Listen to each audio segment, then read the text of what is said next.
I'm Fuego here, and this is a little bit of a catch-up of a Rapido Fuego review because there were a few horror flicks that came out right around the new year that I did not have the opportunity to see, and the next was We Bury the Dead. And this actually stars Daisy Ridley, who I did not personally think was the big problem with the the sequel trilogy. I thought that, she was pretty adept and good at what she was doing. It was just the, writing was on the wall with how much they mucked that up. So she is our lead in this, and it is also coming to us from writer-director Zach Hilditch.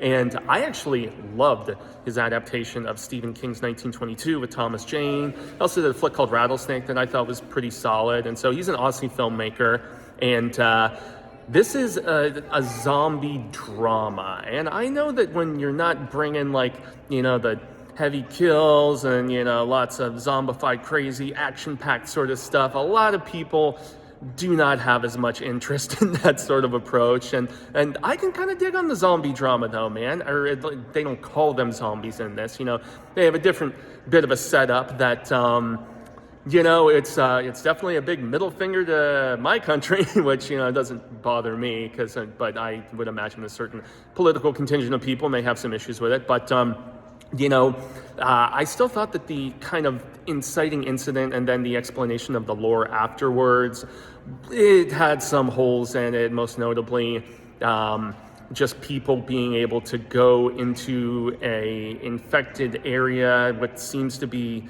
kind of quickly after, the inciting incident and everything. But, whatever, it still had some originality to it, and yet it is very much of that sort of slow, somber variety. It doesn't really bring a bunch of big action or anything like that, although the second half does definitely pick up significantly more and boasts one moment in particular that I thought was kind of on the level of when you had great human dramatics on The Walking Dead. And I know a lot of people also didn't like when The Walking Dead slowed down and didn't give us enough, of the carnage candy, as peeps like to say. But I mean, Daisy Ridley is really good in this, and it is an interesting exploration. I mean, a great Maggie with Arnold Schwarzenegger and I believe Abigail Breslin, maybe? Was that the girl from Little Miss Sunshine? That's a really great example of the zombie drama subgenre. So it is a rumination on, just unfinished business, and those who have seen the movie know what I'm talking about, and,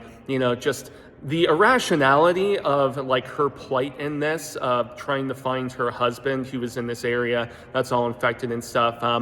The short-sightedness is very evident. I understand people don't always make sense when they're grieving and going through this sort of stuff. So it is a rumination on closure. I didn't love it, but it was solid enough.